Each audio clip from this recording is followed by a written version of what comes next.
So let's call the meeting to order at 7. Actually, point of order. Actually, Ian, point of order. Sure. It's the organizational meeting. Valerie opens it up, where the clerk has to swear you and Darla back in. I don't remember. Yeah. And We have to, the clerk has to start the meeting. Okay. Sharon has to start the meeting, because she's the clerk of the town. And we have to nominate. Then we have to, somebody has to nominate you. because technically being sworn in, you're not select board member yet. Yeah, you're not, even though you're both select board members last year and the year before, when you get reelected, you got to be sworn back in. Oh, okay, great. And Sharon can just do whatever from there, I guess. You're up, Sharon. Yeah, I don't have forms for them to sign, but Where to do their duty. I guess that's all you have to say. You swear. And not to swear at me. Like a parrot. We're going to get you a okay. mask. I got one. I right say your name. Where? I, Darla. First. What's your name? She did. I just did. I went. Okay. Do solemnly swear, affirm I solemnly swear and affirm that I will faithfully execute the office of select board that I will faithfully execute the office of select board 2 years within and for said town, say that again, for 2 years and Within and for said town, within and for said town, and will there and do equal right and justice and will there do equal right and justice to all men. All to people. all people. That says men on the form, no. I To the know. best of my judgment and abilities, To the best of my judgment and abilities, according to law.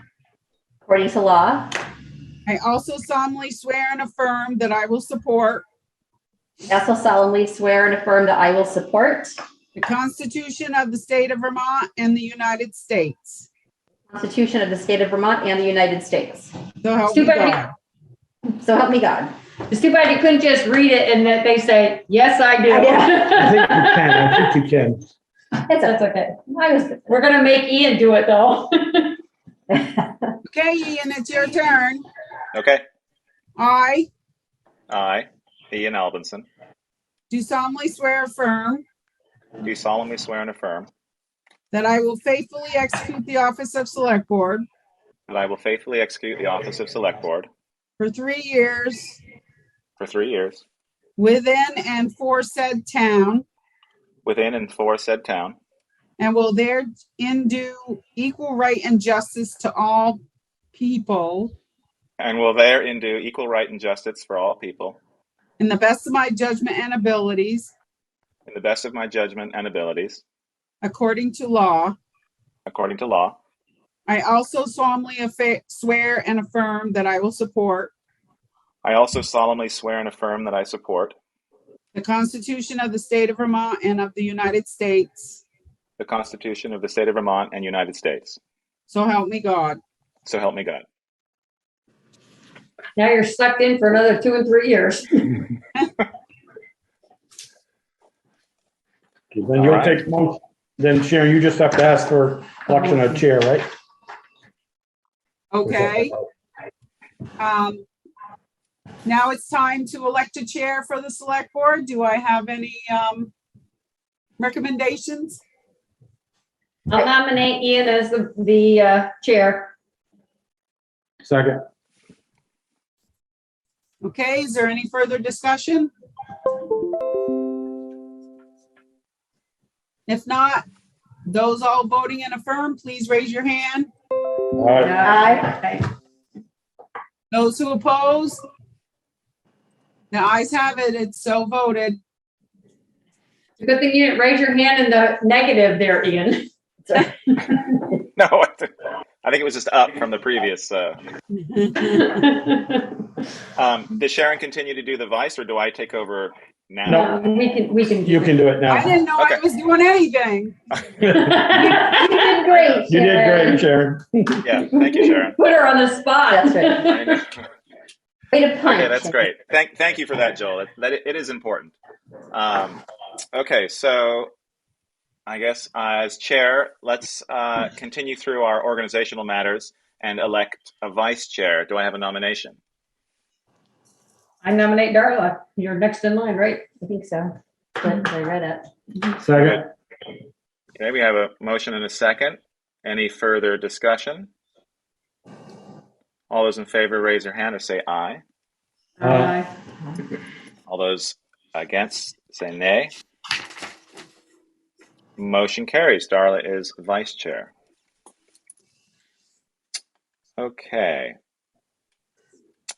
Next item, number 3, designate a regular meeting schedule subject to occasional modification. And that usually is the second and fourth Mondays of the month. I make a motion, we continue with the schedule of 2022 Select Board, second Monday and the fourth Monday of the month. Okay. We have a motion and a second. Okay, I'll motion and a second. Any further discussion? Starting at 7 PM, right? Starting at 7 p.m. Okay. Seeing none, all those in favor say aye, raise your hand. No. All those against, nay. Motion carries.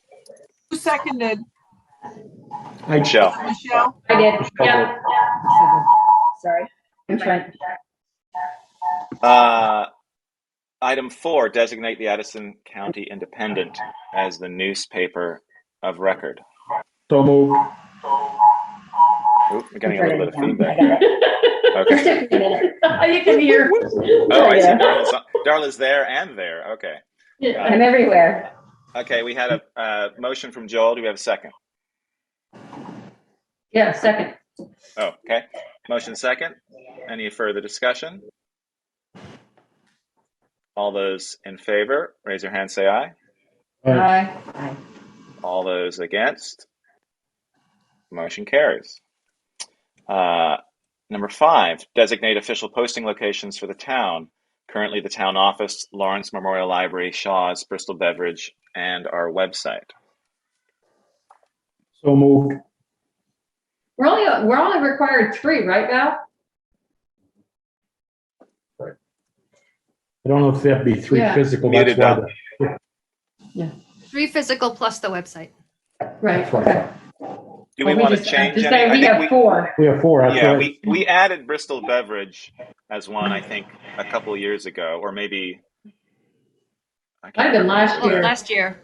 Oh, last year. Do we want to keep that? I mean, it's obviously hard to get feedback of where people see these things. Do they see them in Shaw's? I don't know. They have a big bulletin board. The advantage of, I feel, of Bristol Beverage is that it's a single place. It's right by the door, and it's easily seen. There's not a lot of other stuff up there. So if people are interested going in, One more isn't going to hurt, my opinion. I've seen it in Bristol Beverage. I've never seen it in the shops. oh, okay. I've seen the past in shots, but I see it more in Bristol Beverage. Yeah, I don't even know where it is in the shops. Right in the front, yeah, right in the Yeah. front. Sometimes I think it's that says written something. I think down. that says more about us, Michelle. Okay. So we have a motion from Joel. Do we have a second? Yes, second. Okay. Any further discussion? Hearing none. All those in favor, aye. Raise your hand. Aye. All those against? Motion carries. Authorize Treasurer's Office to process weekly payroll with the Select Board approving warrants twice a month. So moved. I have a motion. Go ahead, Darla. Second. I'll second that. Motion and a second. Any further discussion? Hearing none, seeing none. All those in favor, aye. Raise your hand. Aye. All those against? Motion carries.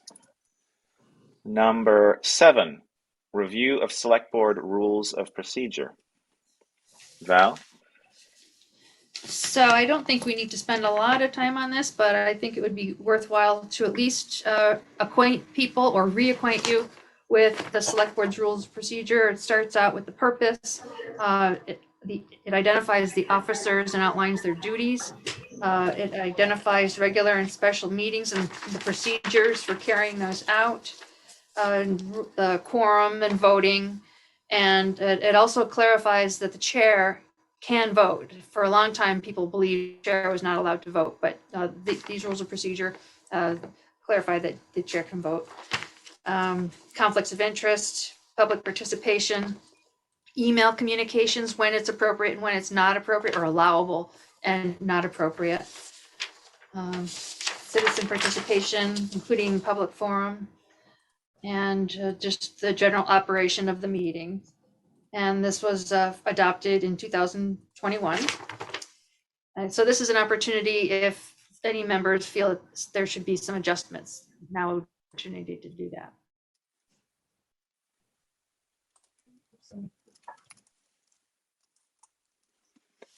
Otherwise, there's no specific action that's necessary. Okay. So just good for us all to review that. Yeah, right. Okay. I posted a link in the chat for those who are watching, who are interested in reading that. Thank you. Okay. Number 8, review conflict of interest policy. All right. So this is a more specific conflict of interest policy.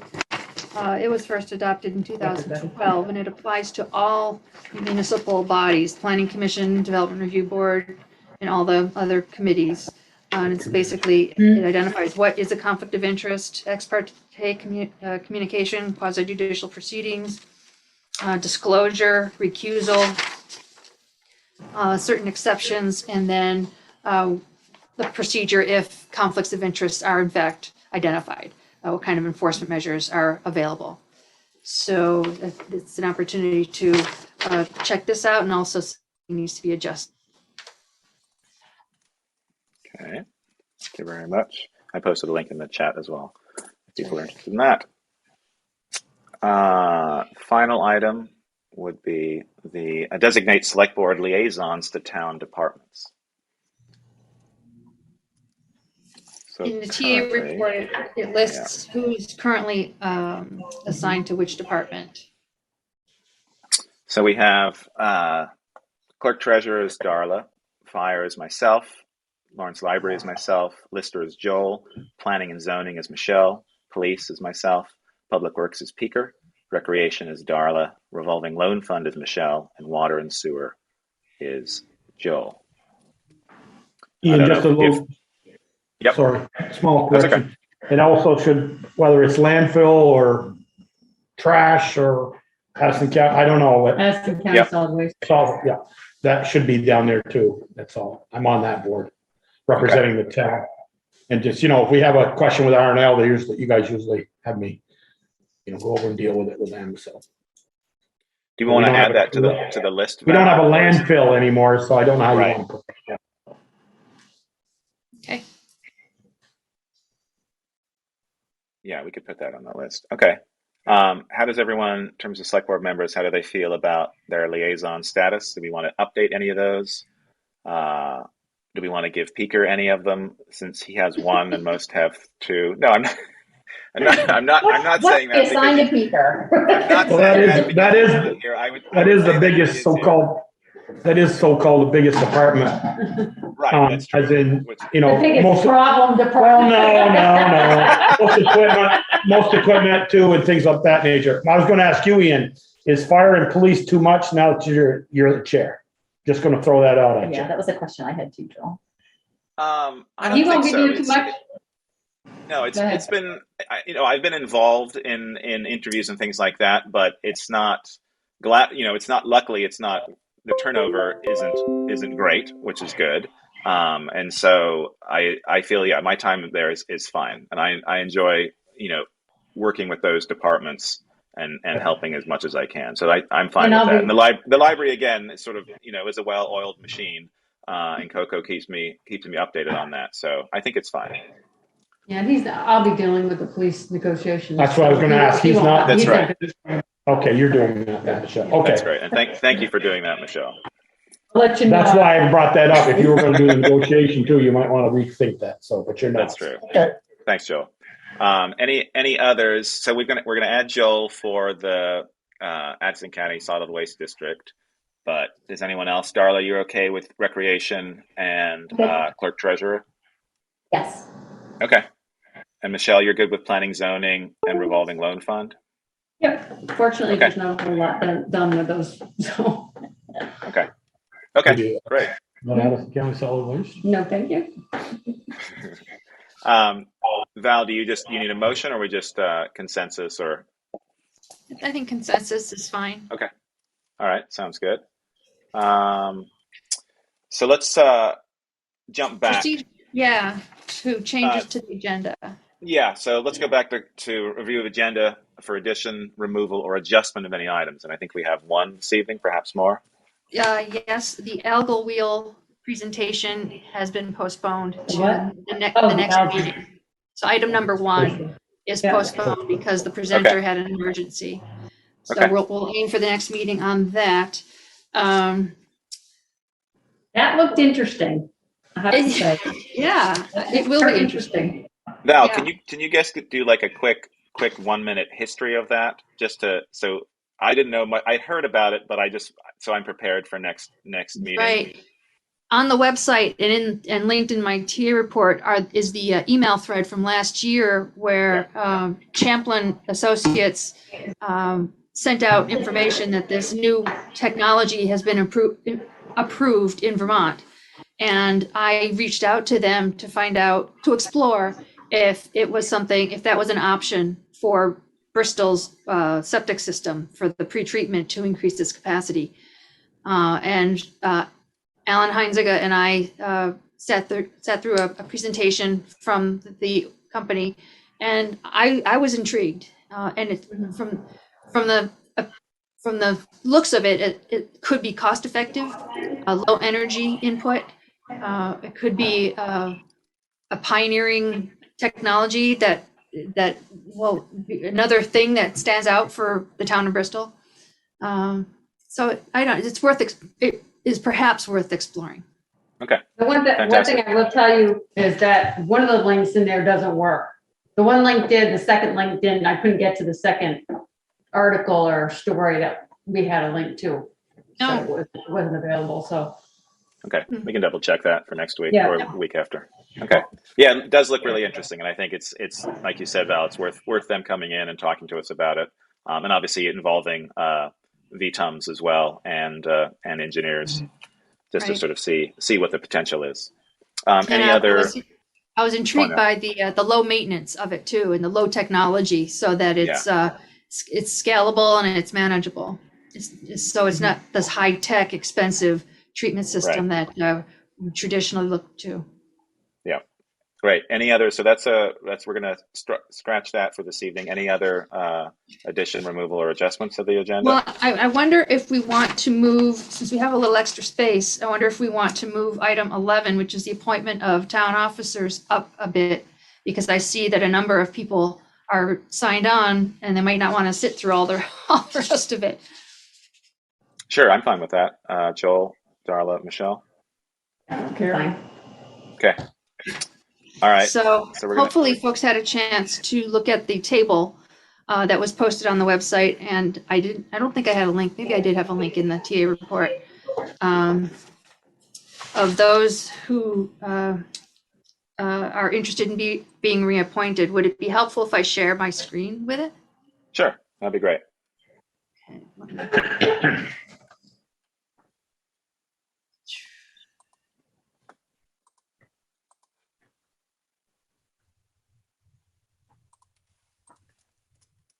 Just, Ian, should we, before we get down to that, because that's really going to be in regular business, we did do a public forum. We may have some people on there. Comment.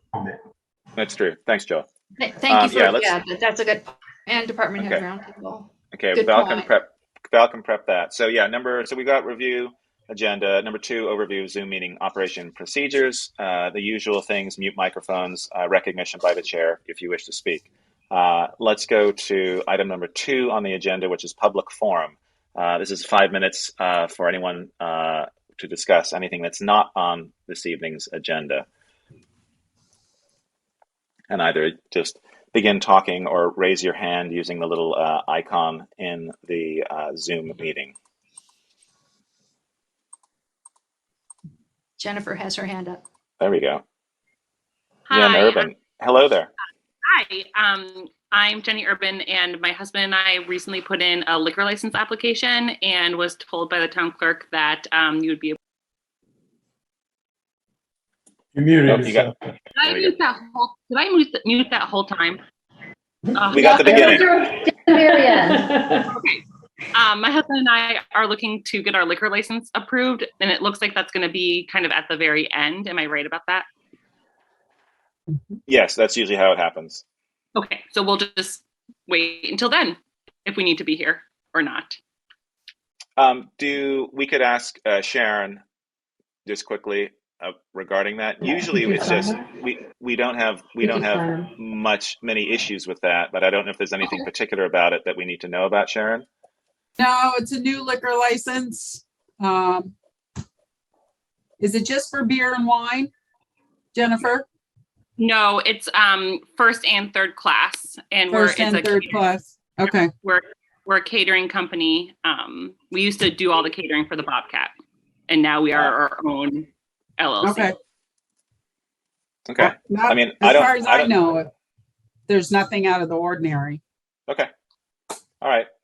Yeah, Jen, if you wish to stay, you may, but more than likely we won't have further questions, and the liquor license will be approved. Rest of the board, how do you feel about that? Is that? Well, and we'll approve it to be moved on to the Department of Liquor Control. They have the final Yes. say. Yeah. Okay. Okay. All right. Awesome. Great. Thanks. Thanks, Jennifer. Bye. Anyone else for the public forum? They did the catering for the Bobcats with the little black band that we used to have. That was fun. Okay, I don't see anyone else for public forum, so let's move on to department head roundtable, and then we'll move to regular business. Department head roundtable, let's take a look here. Sharon, do you want to just do a quick update of how things are going in your office, how elections went, things like that, and voting?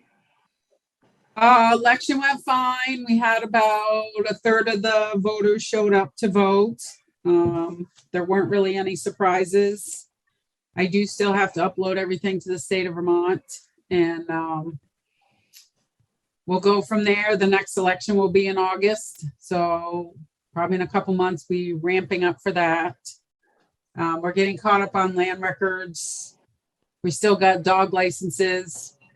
Taxes are coming due, and they're due on a Friday, so we will be open on April 15th, normal hours, so that people can come in on the 15th and pay. Otherwise, I'll have a mutiny on my hands. And we did the water read last week. We plan on, I hope to download the information tomorrow so we can get water bills out for this last quarter. So that's about just a number of different things going on. Sharon, what did I saw in the other correspondence about the internet connection. What did you decide for the office in terms of bumping it up?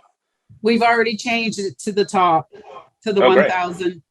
Okay, yeah, he changed it last Friday. Oh, fantastic.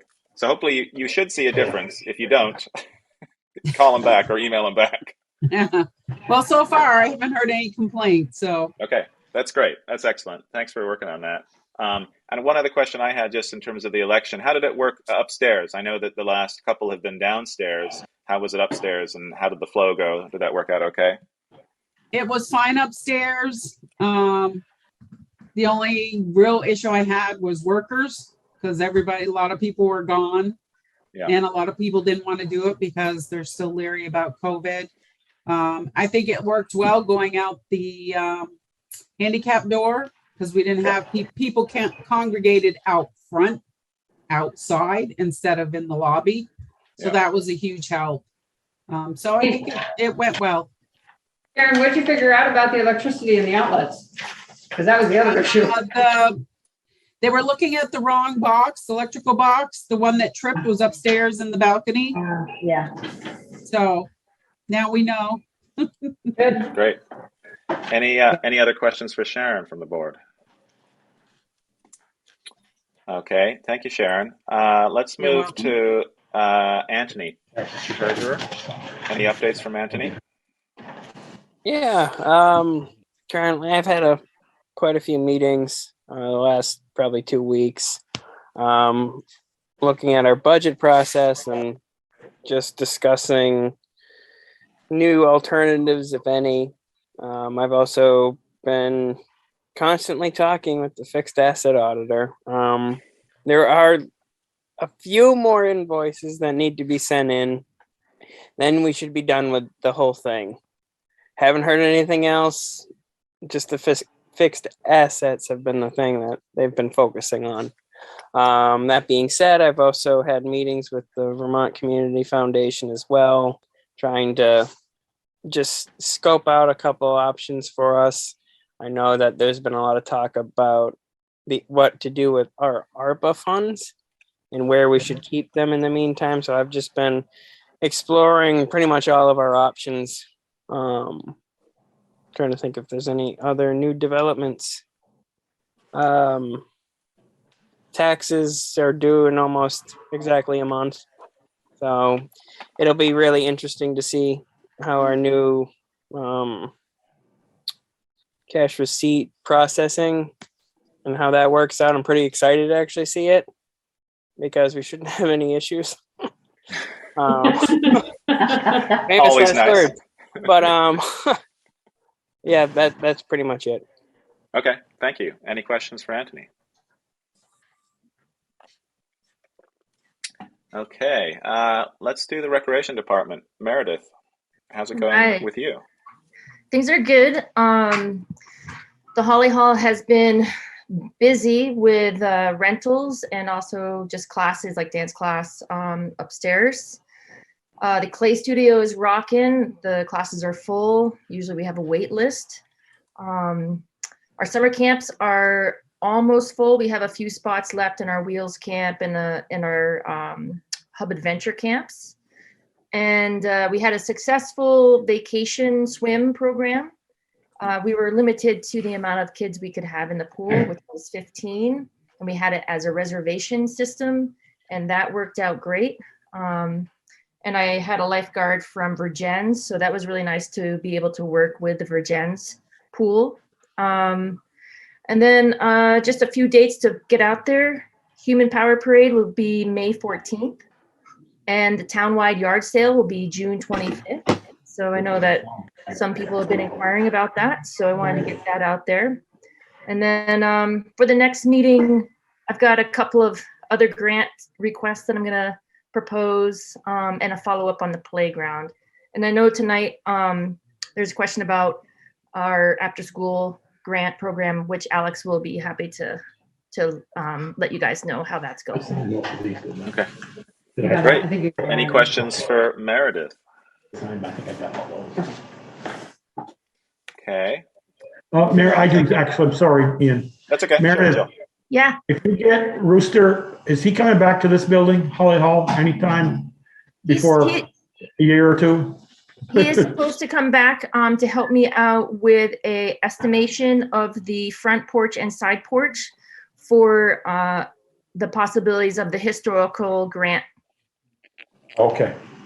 Just, I was knocking on the window tonight, coming around the old alcove here, and the green board's facing on that north wall, on that alcove, the little entrance.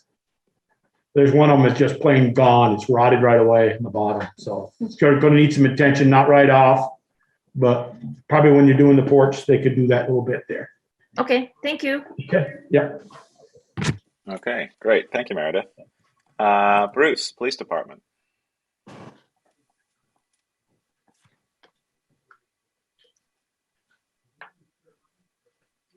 Yes, so we continue to learn our new database system, which we've encountered a few kinks, but we keep working through it. Recently, our mental health calls for service have increased.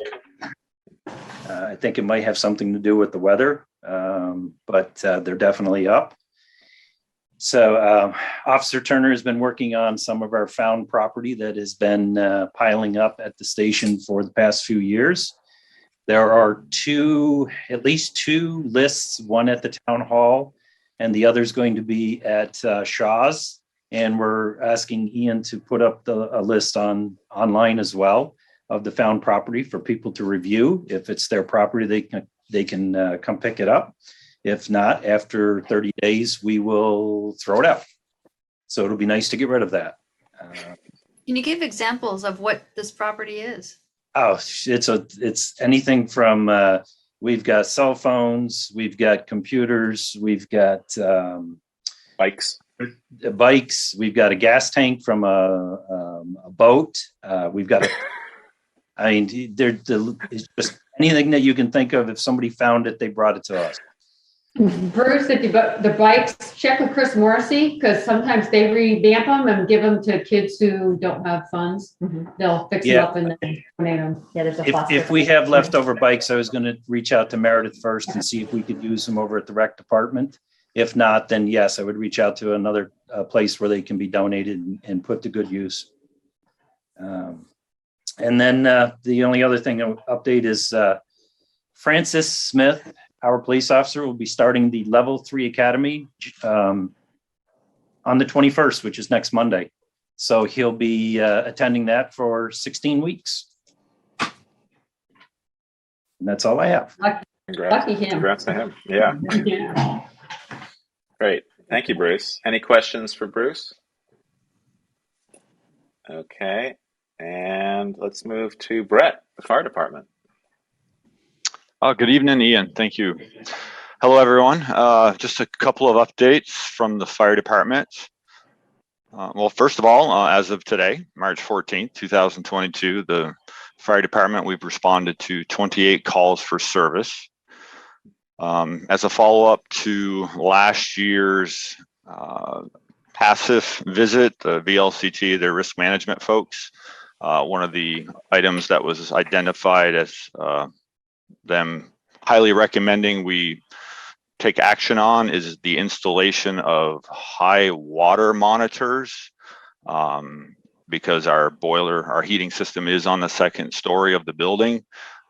So just last week, I reported to Valerie that the Royal Group, who the town currently has our contract with for our fire alarm system, because this is a monitoring system, so it needed to be tied to someone who provides those services. So we now have installed at the fire station three high water sensors and 3 low temperature sensors. And one of the nice things about this system is it can be expanded upon in the future, such as if the town ever saw the need to install cameras at the building, it would be tied to this same system. But regarding the water monitoring systems, the brain of it, if you will, is sitting on the desk in the chief's office, and the 3 chief officers will all receive automatic notifications via their personal cell phones should any of these activate. So been working on that. Also, another item that Passive has, they identify year after year, and we're finally taking action on, is access to the mezzanine in the fire station. They're really looking for either a fixed or some type of a mobile. I'll wait till Joel's done. Oops, sorry. Sorry, Brett. Yep. Oh, we were So in addition to that, the mezzanine ladder, so we're meeting with a local vendor, someone who's actually going to manufacture one specifically for that mezzanine. Won't be for another couple of months, but it'll be like a ship's ladder, as they call them, a very high angle ladder, but it'll meet the requirements of the passive risk management folks to provide safe access to our mezzanine for our contractors who frequent it and firefighters who frequent that mezzanine. Brett, I wonder if that would qualify for the passive safety grants. Yeah, I know you sent out that email, Valerie, and I haven't looked to see what is eligible, but I certainly will look into that. You wouldn't happen to know off the top of your head what the deadline is for the next round, would you? I don't. You don't? All right. I'll get right on that. The fire department, we're looking for a contractor. We had some siding blow off the east side of the building. So we need to get that addressed. I'd like to just acknowledge and thank Brian Wendell. Brian recently did some painting in our, he painted a couple of the walls in our training room, which is the highly utilized space upstairs in the fire station. We had some work done there a couple years ago, and the tape and mud had never been painted. But anyway, he donated his time to do that, so that was really great. I'd like to recognize recruit firefighter Greg Swain, who joined the department last summer. Greg enrolled in the combined Firefighter 1 and Firefighter 2 program, which is hosted at the Williston Fire Station. And Greg decided to test out of the level 1 portion of the class. So a couple weeks ago, he received notification that he received his Pro Board certification as a level 1 firefighter. But the great news is he's continuing on working on his Pro Board certification as a level 2 firefighter with a expected graduation date of May of this year. The fire department in our training program, as we're wrapping up quarter number 1, we take all our technical and tactical trainings, combine them into one, and on Saturday, March 26th, I think. Yeah, March 26th, we'll have what we call like a full-scale exercise, where we'll take all these skills we've been working on the last 3 months and implement them into like real-time exercises. So that should be pretty exciting.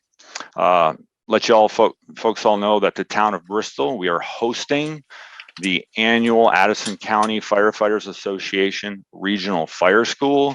The school, it rotates between Middlebury, Virgins, and Bristol. And as you probably have guessed, for the past 2 years, the school has not happened because of the pandemic, but they are scheduled to proceed. Mount Abraham Union Middle and High School is the main host facility, if you will, utilizing those classrooms. So we've been coordinating with their event coordinator over there, but they will also be utilizing other spaces in town, still keeping with, trying to keep people spread out. I know they'll be using the fire station. I think they have reached out to Meredith or someone on her team about the possibility or availability of town hall. And we may even be using the Legion for part of that weekend, but that's kind of a lot of logistical support is being provided by the Bristol Fire Department for that weekend. And lastly, I would just like to recognize and congratulate Deputy Chief Eric Foran, who this past Saturday evening was recognized by the Bristol American Legion as a recipient of their annual Above and Beyond Award. And so his name will now be submitted to the state for consideration of their state level award. So certainly a well-deserved recognition to Eric. So that concludes my report, pending any questions. Great, thank you very much, Brett, and congrats to Eric. You also have, looks like a crosswalk, flashing crosswalk by the fire station finally. Well, it's not really the fire stations, but I thank you for No. bringing it up. Yeah, that's really exciting. So I'm sure everybody's noticed it, but the pedestrian signs went in this past week, and my wife, child, and I used them yesterday, and it worked. Wow, somebody actually just stopped their vehicle in a hurry. It was pretty great. So I can attest to that as well. I used that today, and it did work. I felt a lot safer with cars coming from both directions slowing down. So certainly, it's great to have that in. If I may, I just have one question for the select board. I don't know if you can answer it. Any idea when the next phase of this project will begin over there? Like, when are they breaking ground on a building, either of the projects? Anybody know? Well, that's a good question. Okay. If you don't know, you don't know. No, the contractor still has some punch list items to button up, so they'll probably do that as soon as possible in the spring. The fact that they put in the beacons at the crosswalk is a good sign that they're gearing up to do that. The housing development wants to make some substantive changes to their site plan. They want to relocate a couple of things, so that's going to require some physical modifications to the area where their project will be. And Building A, the All Earth Renewables, their schedule has been delayed due to financing and material supplies. That's so not we a don't big know when they're going to surprise. break ground. Yeah. The materials piece, that's not a big surprise, I guess. Right. So It would seem to me that the Building A when they get ready to break ground, that'll be a nice opportunity to have a celebration of the project for its completion. Excellent. For the Val, for the housing part, just a quick question: does that go before the DRB, or is it above? I'm not They're sure still working if- out with the Evernorth side. I think it's something that can be administratively approved. They basically want to move the transformer box from one side of the driveway to the other side of the driveway, but it's a design complication. Okay. So and it's going to be on their nickel, but it's just going to add extra time to things. Okay, good to know. Yeah. Any other questions for Brett? I muted you guys in the town office just so unmute yourself if you do have questions, Michelle. In Okay, Taylor's good. absence, I wonder if Alex can give an update on the hub. Oh yeah. Hi. Hello. So yeah, quick update from the hub. Things are going well. It's pretty busy. We're averaging like 17-ish kids or teens per day. Yeah, we're just kind of going strong. One recent change is that the school is no longer requiring masks for students. So we are kind of in a bit of a holding pattern as Taylor comes off of maternity leave to kind of discuss what we want the hub policy to be for that. So today we still have masks on at the hub. Nobody complained or anything like that. So that was good. Jackie, our new staff person, is doing great. And yeah, things are going well. Terrific. Thank you, Alex. Okay. Any further questions for Alex? Okay. Thank you very much, everyone. Let's move on to regular business. And we've moved item 11 on the printed agenda. We move it up for number 1. Yeah. Sorry.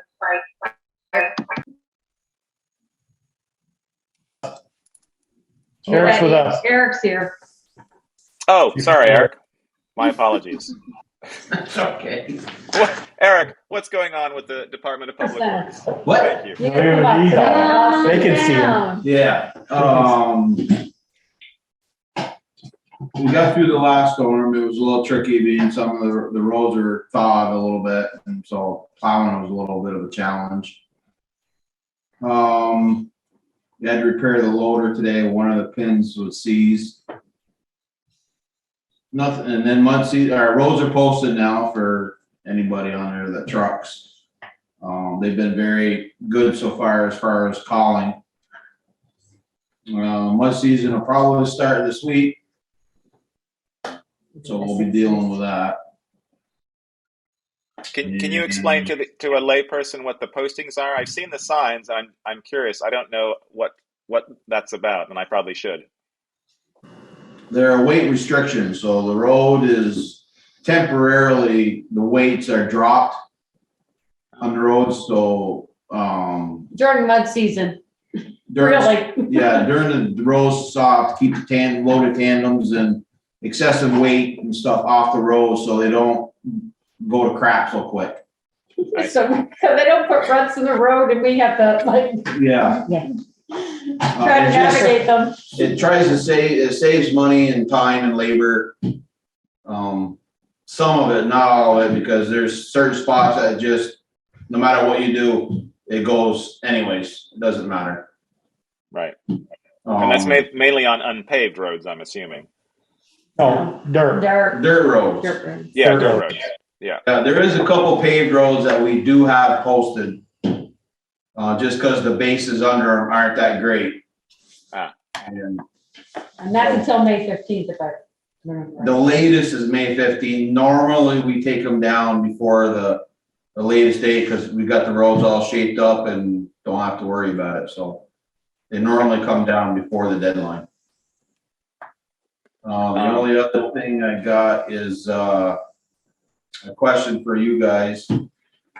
I was not planning on moving snow down Main Street. Because it's all gonna melt. Because by the end of the week, with the temperatures and everything and the sun, all that snow will be gone. So I I wasn't planning on moving it unless you guys direct me to. Yeah, I think you're right, Eric. I think given the temperatures that are coming in the next 4 days, 5 days, it's probably all going to be gone. So I don't have an issue with you guys not moving it. And obviously, if we hear from Main Street business owners who have problems, we can give our reasons. I don't know, board, do you have any thoughts on that? Nope. No, I got that one call last week, but she was fine with the explanation that we gave, and I'm sure she would be again, so. Yeah, I mean, Okay. the banks down there are only a couple feet high right now, and by tomorrow they'll even be less than that, so. Okay. Terrific. Thank you, Eric. Do you guys have anything else for me? I don't think so, right, Bill? Think of, or? No. No? No. Good, then I'm out. You're free to go. Go home. Thank you, Good Eric. night. Oh, one other quick thing, if you haven't muted me. Right now, as of right now, the new truck is slated to be built the week of April 11th. So if that goes right, it takes about a week to build it, about 3 weeks to get here. So that'll put it April, middle of May. And as soon as I get a confirmed date of when it's gonna be here, then I can get a hold of Mike, and he says that, he can have a turnaround time of 30 days. So if that is the case, we may have a new truck by August, September, That's earlier than you thought, isn't it? way earlier. Yeah. And that's provided Ford doesn't push the build date off. Right. Eric, what was the final decision? I know that you were going to look at color to see if a different colored one was available. Is that what you went with, or is this going to be the red? No, I did that, and if I wanted to pull another truck from a different lot, even a different color or whatever, pull it from a different lot, the cost would have been another 15 grand. Oh, okay. So I said, no, never mind. Okay. so what is the color? Red. Right. It's Right, red. oh, that's fine. Great. Excellent. That's good news. All right. Thank you. All right. Moving on. So regular business. Let's work on number 11, which is now number 1, which is appointment or reappointment of town officers. May include deliberation and executive session to discuss appointments. Val. Yes, so this table summarizes the responses so far of those folks whose terms are expiring this month who indicated interest to be reappointed. We did receive 2 declines, or 3 declines. Ken Weston does not wish to be reappointed to the Design Review Committee or Commission. Robert Rooker does not want to be reappointed as a DRB alternate. And Tom Wallace does not want to be reappointed to the Planning Commission.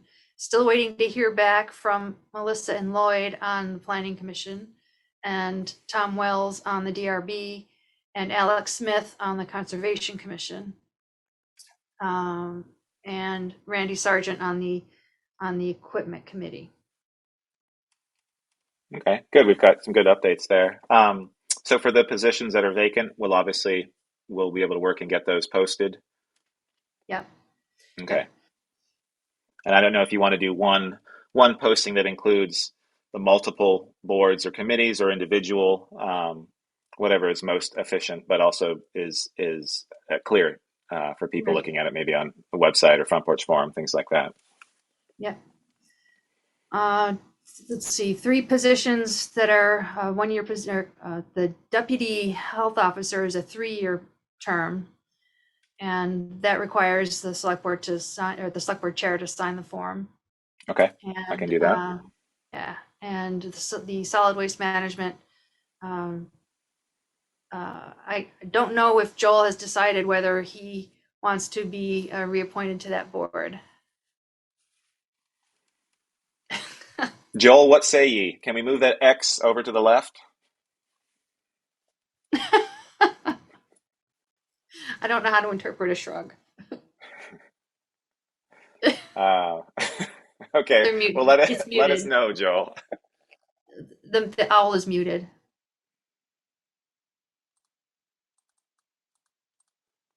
Let's Sorry, go ahead, Joel. I don't care, Valerie. Yeah, you can appoint me, or you want to be that and I'll be your alternate. It doesn't matter to me. She's. But you've got, your plate's plenty full. I'll take it. Okay, thank you, Joe. So can I just make a motion and say, I make a motion, we reappoint everybody who said yes to their positions rather than going one by one? I think think that so. works. And then in I'll the second minutes, that. we'll list the names. Okay. A motion's from Michelle, second from Darla. For discussion, one question I had, and Kevin Hansen brought this up about realigning some of the dates. Oh, that's right. One Thank you. thing that happened with the Energy Committee is that because it was sort of defunct for many years, and then I revitalized it, and I wasn't sure what I was doing because that was one of the first committees I was on. All of them were 3 years, all at the same time. So I think we need to realign that, and maybe we work with Chair Sally Burrell to do that, because it doesn't make sense to have that be the only committee that's not the same as the other committees in terms of the staggering of positions. And I don't know in terms of the Planning Commission. I don't know when that little bump or hiccup happened. But I'm fine with Kevin sort of doing it for a year and redoing it next year. I don't see an issue with that. I don't know if other board members have any questions about that or concerns. So are all of the planning commission 3 years? Yes, yeah, but staggered. Okay, so we had them staggered and they're no longer staggered? Correct. Well, there's more than They're- four. There's more than Yeah. four planning commissioners. Yeah, because Kevin's there and who else? Who's there? Who's the other one? There's a bunch of them. There's a bunch of them, but they're not up. That's why they're not on Well, the yeah, list. but then they're still staggered. Right, but I think Kevin's saying in his email that one of these four got to be a 1 year. And that'd be a Right. perfect one for Tom if we're going to appoint a new one, just ask somebody, hey, would you like to try it for a year? And if you like it, and then Good idea. you're going to be sucked in for 3 the following year. Yep, that's a good That's idea, a good Joe. plan. Why isn't any of the energy committee on the list though? None of their terms are up this year. Oh, okay. Nobody That's wants why to now know I'm- that. I was like, I don't, nobody did. what's happening on the energy Yeah. committee? But they don't. But we understand. do need to stagger those. So maybe we'll talk to Sally about that offline Yeah. and sort of figure that out, how we want to do that. Okay, so we had a motion. I did have a Sure. quick question. Rob doesn't want to be on the development review board, but he's going to stay on the planning commission? Yes, and he's also on the ARPA committee. No. Well, that's a bummer because he was a good alternate. So who made the motion and seconded? Motion was Michelle, second was Darla. Any further discussion? Seeing none, all those in favor, say aye, raise your hand. Aye. All right. All those against? Motion carries. Super, thank you. Do we have to make a separate motion for Ted? It's on the list, so it was included. Okay, great. Moving on. Item number 3, consider Memorial Park Management Plan by the Bristol Conservation Commission.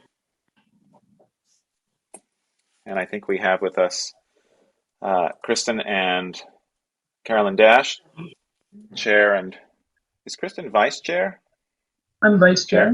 Chair and vice chair. Love it. I looked at the document today. It's extremely detailed and very interesting to read. It's wonderful sort of to have the history of that area. Yeah, and I'd have to acknowledge Katie Riley, who did our original outline for a management plan for the Sycamore Park, and we just patterned it after that. So she had put in quite a lot of work on that earlier plan. So. Okay.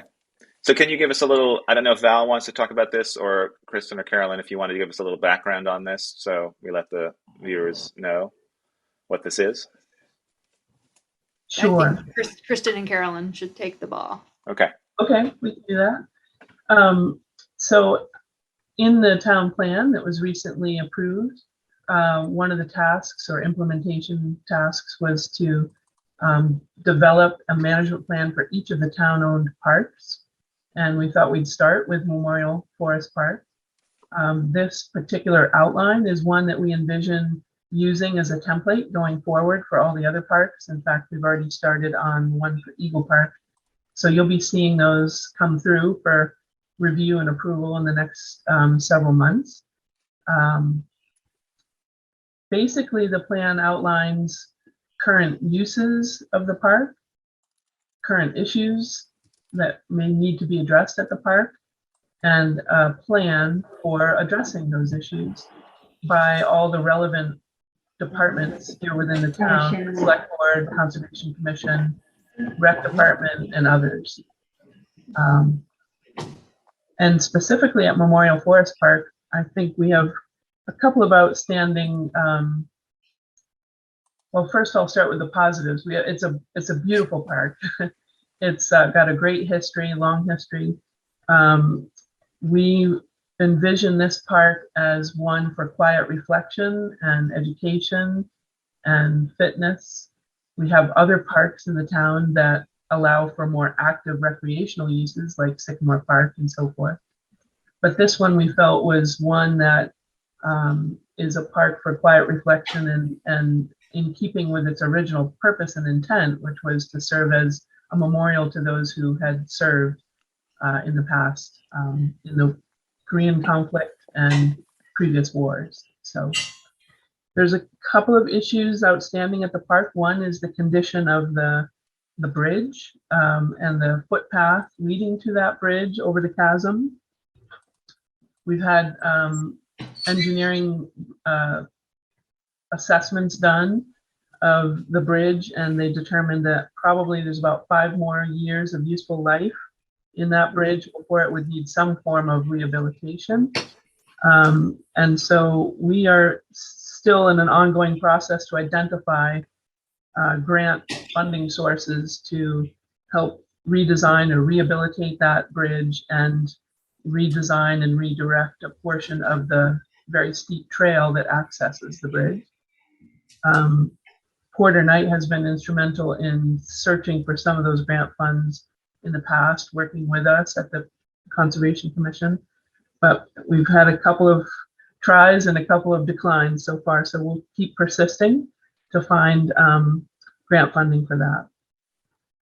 Meantime, also there's one other maybe safety issue perhaps on the property, and that is an old 2-holer outhouse constructed of wood that is kind of collapsed in. It's located to the south of the private driveway that passes through the parcel. So it's out of common areas that are used there. But we thought just for safety reasons, it should be properly demolished. And we flagged that for the Select Board with a question of whether or not that might be a possibility as a training exercise for the fire department. But we're open to your thoughts on that as well. Maybe I'll stop there and see if there are questions or if there are comments from the board as they read through the plan. Or maybe there's something Carolyn would like to add as well. And Nancy is another new member of our Conservation Commission who's here tonight as well. Right. Carolyn, do you have anything to add? She does not. Board, what say ye? What were your thoughts on the document? Well, I'll be honest with you, I didn't get a chance to read it all, but Christian, you do know that I acquired a bridge from the Middlebury Rail Project. Yes. Last summer, so that is sitting on blocks at Peaker's Pit. It was brought home last. So that'll be, I mean, if the Engineering Ventures or VHV was the engineer that designed that bridge for the rail project. So that is available. Good to know, yeah. Porter Knight had actually used some small funds to secure the services of Alan Huizinga most recently to review exactly that idea of possibly using that bridge. And I believe, I don't have the documents in front of me, but I believe the determination was that that bridge was too short to be useful as either a replacement or or to be positioned in a different location within the park. But I know I measured the bridge that's presently there before I asked for that one. And the one that we got given to us was longer than the one that's presently there. yeah, which, exactly. But I guess what the issue was in that, if we were to try and use the bridge to replace the bridge that is presently over the chasm in that same spot, Alan figured that it would be logistically very difficult to do, because how would you get it down there in one piece through the trees and down the steep pitch that's there. So we should I should make a note here to get the documents that Alan had drawn up for Porter, just to have, so the board has some more detail on that. Maybe Carolyn, do you have? I do believe that there was a plan that she had, and this is, again, we would need those documents, that could be used as a ramp for having more accessible picnicking, I think, by the side of the river, right? So that we could maybe use that as a way to help people get down that slope safer, so that we could have an handicap accessible river overlook spot, I think, was one of the thoughts she had. So still to use the bridge, but maybe not to span the chasm, but instead to just go, to help go from the parking lot to the river. Instead of having those steps, you could have like more, use it as a ramp almost, I think, is what that one of those versions said, at least. Yeah, and we'll make a note to include that review that was more recently done by Alan Heisinger in the section that talks about the issues of the park there. Not to get into the weeds with Alan right now, but when Peter and I looked at it, we thought it could be set, and you're right, trying to get down through the woods was almost virtually impossible, but we thought it could be set with a crane up and over the tree line. Mm-hmm. So just a thought. Yep. Yeah. I mean, yeah, it's good. It's good to have a bridge in your back pocket. It's just nice to have that. Whether we're able to use it for this project or another, I think it's handy to have a nice bridge. Porter might be able to use it for Bristol Trail Network, somewhere. Because I'll tell you, for working at the bank, Middlebury Trail Network wasn't very happy when they found out that they ended up giving it to me and not them. So they said, we asked too late. So. Darla, you have a question? Yeah, I just wanted to say, I thought it was a fantastic report. It was very, like you said, Ian, very detailed. I enjoyed reading it. With my history with the rec department, I have a pretty good knowledge of what goes on up at that park, or what went on at that park. My question is for the rec department. You guys really clearly spelled out responsibilities for your commission, responsibilities for the rec department, and responsibilities for the select board. I'm just wondering, I'd like to hear from the rec department to see if they feel they have the bandwidth to do the things that they're being asked to in that report. I think she's already doing them. I think she is too, but I just wanted to be sure that they feel good about that. Yeah, I can chime in on that. So yeah, I think it would be the type of thing that we could manage or additionally continue to manage. So in the peak season, basically non-winter months, I do a little tour of all the parks and check in. And so that helps to keep an update. I also attend the Conservation Commission meetings to give another update to the commission about what's happening recently in the park, so that the current use section of the plan is kind of, I gathered the data for that and then report to them. And I think so far the biggest hurdle is big projects, because I'm just one person, and the Conservation Commission meets once a month, so we're trying to and I feel like successfully trying to coordinate days where we can have a volunteer group or coordinate someone to come out and take a look at things.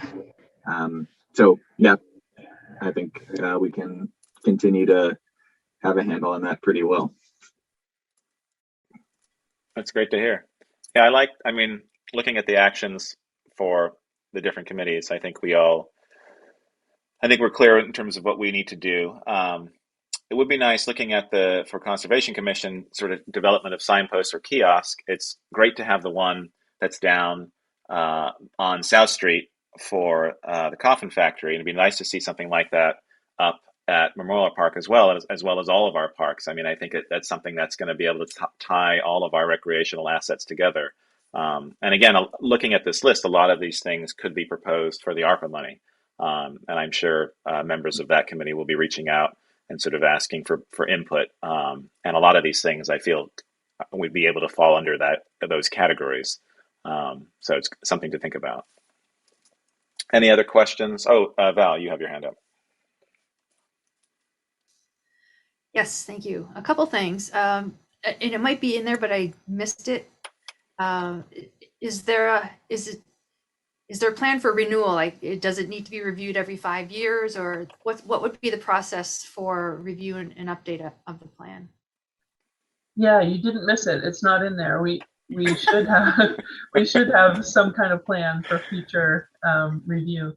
A recommendation, like every 5 years or something like that. Yeah, I think that makes sense. I think in the town plan we had 3 years to prepare these plans. So at least a 3-year, maybe a 5-year review cycle would be good. Then my other comment on page 11, where it's talking about the right of way for the adjacent landowner, the last sentence talks about the adjacent property has no other reasonable means of entry / egress. As such, the landowner has deeded a right of way across town property. I wonder if that sentence needs to be flipped around. Did the town deed access to the private property owner? Good point. Yeah, I think that is more accurate to say it in that way. Yeah. And I reached out to them just to understand if there were any issues that they wanted to communicate to us about public use of the park, and I did not hear back. So. Kristen, I think that was a reserved right of way. I'm not sure if it was deeded. I think it was reserved to the landowner that had the property prior. Okay. I don't think the town deeded it. I think it was a reserved right of way. Reserved right away. Okay. Yeah. It might be worthwhile to try to track it down and see what specific language might be. Yeah. I can tell you who owns it. I could stop in at the vaults at some point. Yep. Yeah, I know he owns it. Does he own it? Yeah. Those are my Yeah, only him and comments, the guy. but other than to say that I think it's a remarkable document. Very, very well presented. Yeah. And I can't wait to see them for all of our parks. They're coming, slow but sure. No, I mean, with that amount of detail, I'm sure they take a good number of hours to put together. But it's a great way to learn the history and to learn more about what's up there and what's available to everyone. Exactly. And the illustrations, the photos and maps and things like that also add a lot of interest. Yeah. Great. Cool. Okay. I have a question. When this is completed, we'll be completing all of these over time, and some of them are already done. Where can they go? Like the vault or the website? Should there be links? We'd be sort of probably linking both. them, but Yeah. okay. I mean, yeah, the vault's in the town, so they're accessible in terms of an actual physical document, and then available on the town website. And we can link them either on the Conservation Commission page, or we can link them in documents. This year I'm working on updating the town website in some fashion, so hopefully there'll be a better way to navigate documents and information on the town website. But at the moment, I think, as we've done in the past, we've put a lot of detail and links to documents on the Conservation Commission page. We can also post on Front Porch Forum when the document like this one becomes available in its final form, and as well as share on Facebook and things like that. And then, yeah, I mean, if Conservation Commission has a method to share through membership or through meetings and discussion, then obviously you're encouraged to do that as well. Val, what are you looking in terms of a motion to approve this? Do we want to have changes done before approval? Why don't we wait until a final version? Okay. And even then, if it's on an agenda where we have a consent agenda, it could be probably on a consent agenda. Okay. Kristen, is there a date that you might have a final version, given feedback tonight and perhaps other things you're working on with it? Yeah, I would say in a month's time, we can have a final document. Okay, terrific. That's great. All right. Well, thank you very much. Fantastic work on that. And I think you might be involved with the next item on the agenda too. Yep. Which is item 4, consider or affirm whether to move forward with the Eagle Park Universal Fishing Platform construction process and approval of the dock doctor's proposal. So I think, Val, you want to take this? Sure. So there are a few things going on here. Included online and linked through the TA report is a quote from Dock Doctors for fabrication of the brackets. Regardless of whether FEMA approves any mitigation, they've already approved funding for repair of the platform in kind into its pre-disaster format structure. That includes this work from Dock Doctors, and the goal had been to try to get this work underway so that it might actually be able to open this year. But before they can begin the work, they need to have a contract, and the contract requires a deposit, a 15% deposit. So that would need to be approved by the select board. So the main question for tonight is approval of that quote from Dock Doctors to fabricate the brackets. As I mentioned in my in an email that I also posted online, got communication from FEMA on Friday that they did not approve the proposed mitigation measures with the trellis, or not the trellis, but the elevated walkway on piers. They felt it was not cost effective, and as outlined in the email, they even said it was cosmetic, which of course we disagreed with. And the intention of that design was to make the platform more resilient to future storms and damage, and prevent future damage so that the water just flows right underneath it. But they disagreed. One thing that's not quite clear at this point is the recommendation about shifting the railings to be removable. So we need to have another conversation with FEMA. They're open to having another conversation about it. So we're going to try to arrange that by the end of the month and have more information about what they're willing to cover for mitigation. So what are we? Val, What are did you the already have the conversation with them on Monday today? Did you? Yeah, have we that? did. Yep. You couldn't convince them otherwise? No, they still felt it was not cost effective. Not the piers. So that means some other form of concrete walkway or some other kind of walkway that we need to take another look at. I mean, do they make recommendations, or they just look at it and say no and go back to the drawing board? Right. They did not make recommendations. It seems stupid to put a concrete base in there when this one's already been compromised. Twice. Right. I tried to make that point. But from their restrictions, they can only, through what they call the public assistance aspect of the program, they can only pay for repairing it to what it was before the storm. And they didn't find that the elevated piers was a cost-effective mitigation. But they're okay with us doing the brackets and the railing? Well, we need to figure that out. I expect they will, but we need to clarify that with them. So if that isn't approved, but they do approve part of it, do we just go it alone in terms of wanting to do what we last came up with in terms of a solution? And we'd obviously be paying for that out of pocket from the town. If you saw the cost comparisons that were included in the information, it's pretty. It is expensive for sure. Yeah. That's putting it mildly. Yeah. Yeah. Right. It's 260 or 210. Yeah. Yeah. Okay. Sure, Well, I guess that's an ongoing conversation to sort of figure out. Right. I think that's just frustrating that they say, no, it's not, we don't think it's good, so therefore tough. You know, when we had the experience with the concrete now that's been twice has been undermined. Right. Right. So why would we do the same thing over again? Right. They said that's the way it's designed, and that they're not opposed to mitigation, but what was presented to them, they didn't feel as cost effective. So not cost effective. Okay, so how do we come back?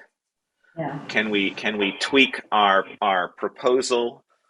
We need a letter of recommendation of some sort to go Well, with it. yeah, either we tweak it or we get some more ammunition for them. I mean, Val, you're having the conversations here, and it would be your call to say whether we should continue to ask for this, or we just redesign, or go it alone. But that's I mean, we're not budgeted to do that, and we'd have to find the money to do that. Would this be a conversation where we could have an engineer saying, no, this is the most effective means at this point?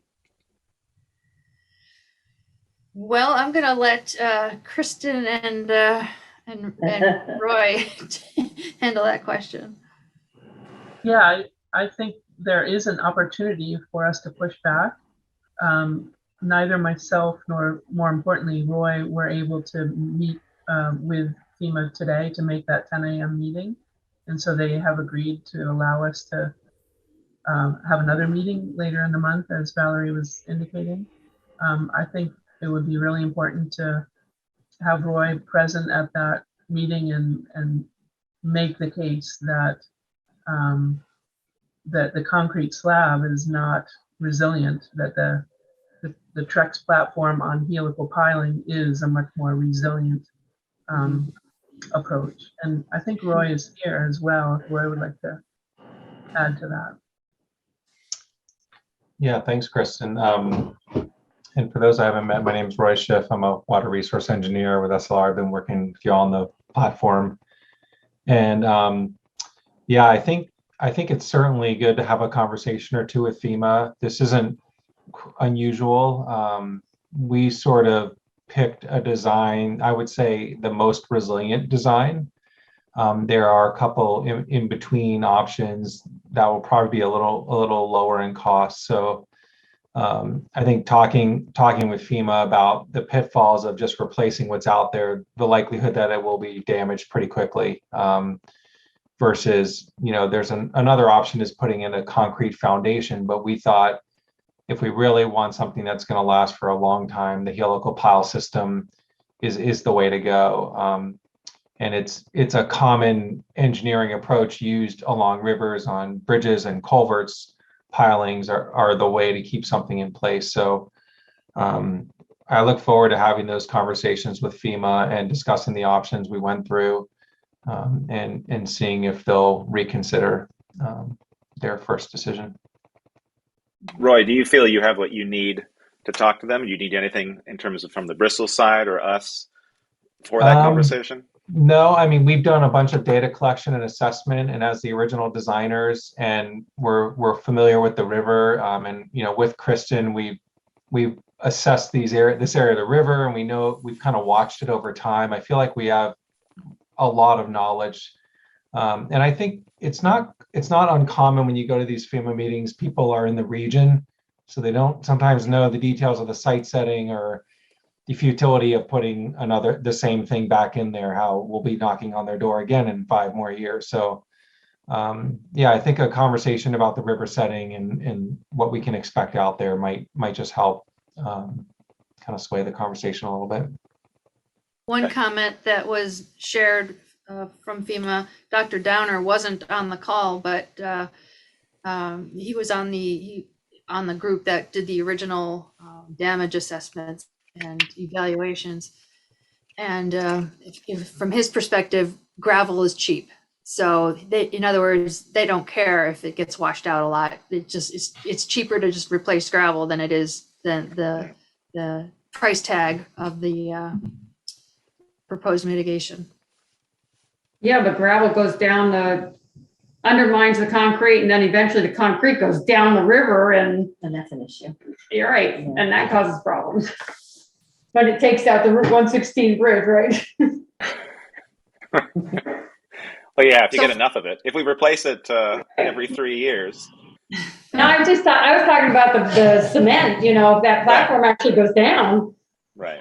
And I think I heard that comment. There's a bigger concern is that if something happens and someone doesn't realize it, whether they're in a wheelchair or the walker or walking and they break their leg down there, you know, $150,000 or $200,000, you know, doesn't quite feel as much when someone's severely hurt down by the river and there's an issue. So, you know, and there's a lot of considerations, and also it's not great for the river health, and it's a beautiful spot in the river, and you don't want mounds of gravel ending up in front of this great swimming spot and fishing area. So for the purpose of tonight's agenda, I think the only action item is whether the select board is willing to approve the doctor's proposal so that we can get that repair going. But if we approve it and then you and Kristen and Roy and Caroline, the rest of you who are gonna meet with FEMA by the end of the month, convince them to go somewhere else, are we Spending money. spending money that we didn't need to, or, well, we did half of it and we didn't need to only do a third of it? I don't mind approving doctors, but is it money that we may not have to spend if Roy and the rest of you can convince FEMA that, yeah, you're right, we should do it this other way? It's my understanding that this quote is for the repair of the brackets and repair the leveling of the, this isn't the railing. No, so this is just the brackets we're talking about? Yeah, that's my understanding. Oh, now. okay. So then, yeah, Okay. that makes sense. I wasn't clear about that originally myself. Okay. I'd entertain a motion if people are willing. Give me the number on the quote for the brackets. Hang on here.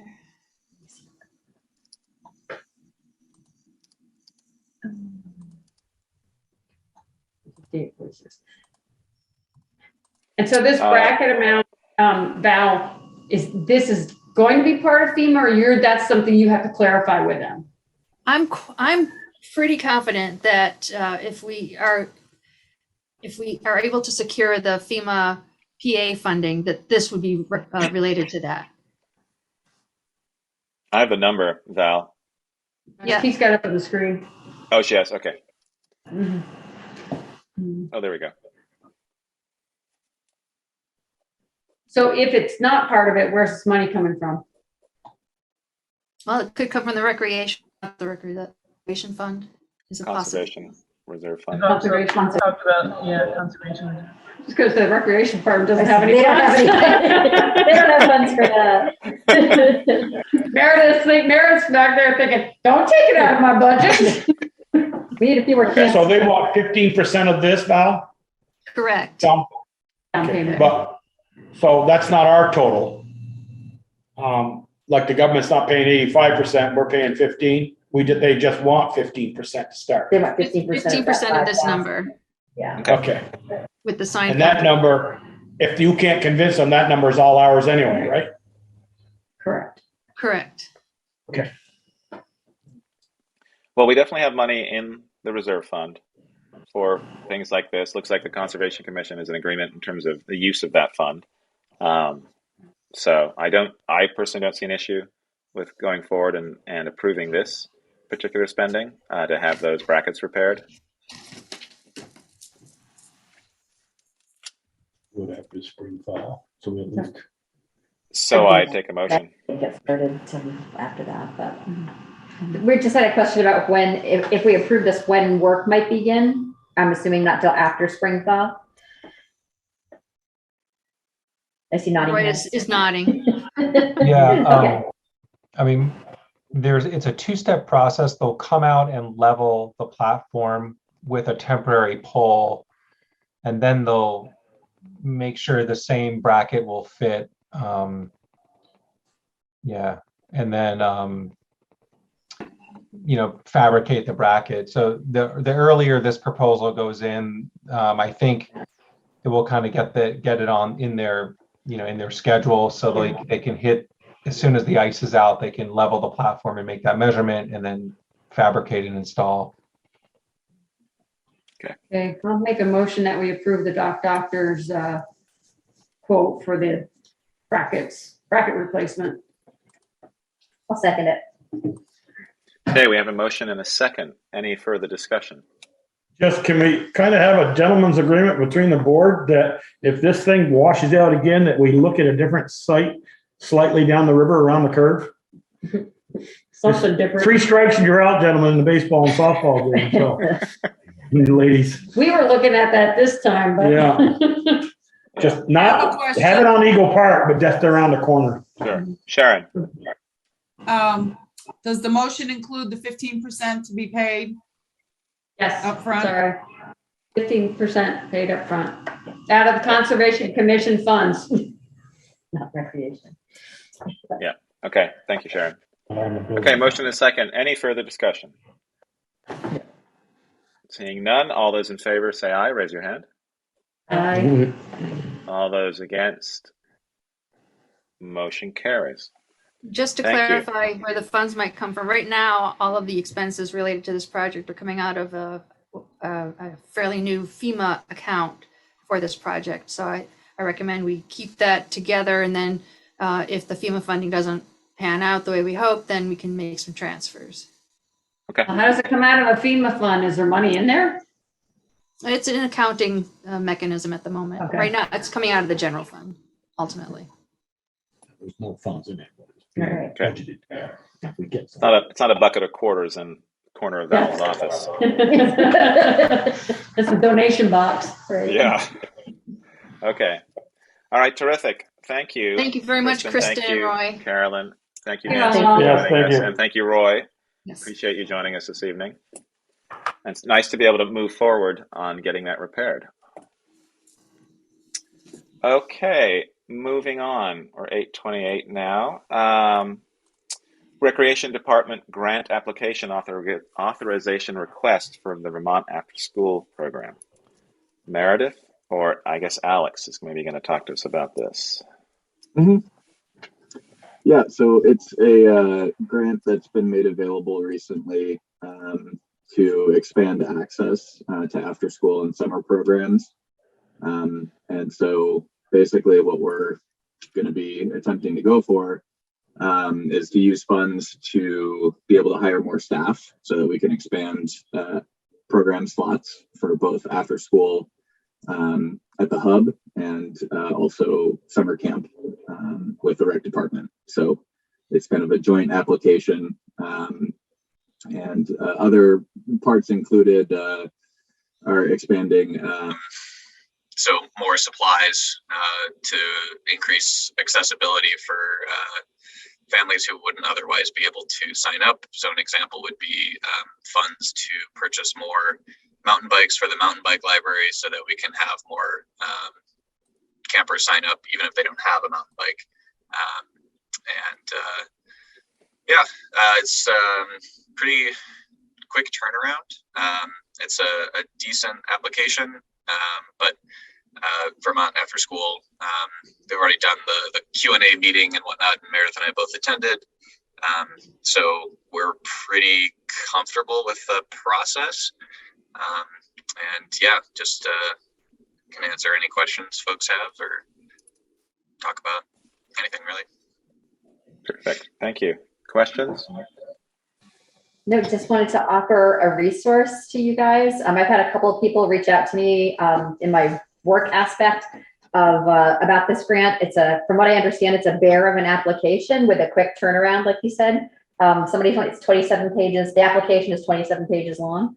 So if you need a resource, VermontKidsData.org is a great resource. And I can also put you in touch with our data and policy analyst at my office if you have particular questions that you want to, that you need to have answered. If you need data for those, let me know and I can put you in touch with Dora Levinson in our office. Cool. Yeah. The other part of this grant application is they are giving points or focusing on movement towards evidence-based programs. And so that's something we're planning on including in the application. So that's doing more surveys, doing more data collection during summer camps and at the hub at different points in the year, so we can better accurately measure the impacts of the programming that we're offering. So yeah, that seems like an awesome resource just in general and also for this application. So thanks. Alex, I could not find in the materials whether a match is required. It didn't look like it. Yeah, but I mean, I don't think so. If I think it's just a reimbursement. It's well hidden. Mm-hmm. Yeah. And Alex, is this just for part-time help or summer help, or will these be permanent? Both. So for the hub, it would be part-time from September, basically the school year. And then for the summer, it would be full-time seasonal. So just for like 8-9 weeks in the summer. The period. Oh, sorry, go ahead. So my lead up to that was, so if they're over 26 weeks and then they can draw unemployment when they get laid off after the school year next year, does the grant cover that part or no? Is that something, because we're aren't we self-insured on unemployment, right, Valerie? Correct. Yeah, I'm not sure. I'd have to look into that for the application to see if unemployment's covered for that period of time. So I can look into that. It's a good question. Any further questions for Alex? I'd entertain a motion. I'll make a motion to approve the grant application to Vermont After School Programs for the Recreation Department in the amount of $46,200. Should we add that as long as there's no match, or do we need to be that specific? I don't think you need to be that specific. Okay, I feel like I have in the past, but. We have a motion. Do I have a second? A second.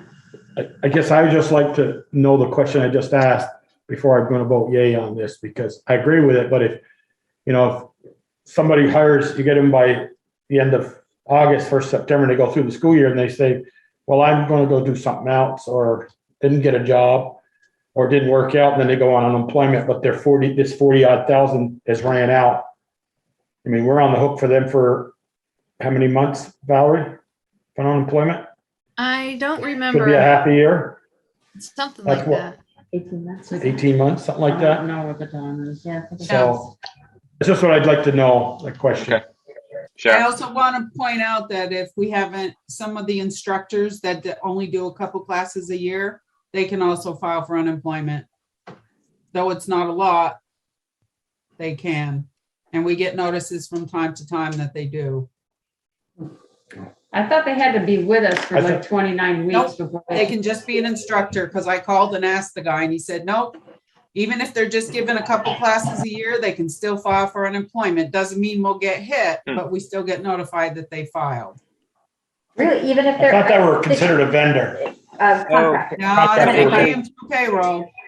I can actually speak to this a little bit. We're going through what defines a vendor, what defines an employee. We have been trying to slowly evaluate everyone. I've had, among the other audit that I've had, I've also had the Vermont League Cities and Towns audit, which is strictly workers' comp and employee, vendor, independent contractor. So I've been literally going through every single vendor / employee and seeing where Vermont's classification puts people and starting to procure the proper documentation we need for certain situations, because Vermont as a whole really enjoys having employees. Okay. Thanks, Anthony. Interesting. Okay, so with Jill's question unanswered, how do we want to deal with this, Val? Do we need to Maybe table we this? can approve it pending the answer to that question. Okay. I would approve that. Yes. Vote for that way. Okay. Does that sound The okay, deadline's Val? coming up.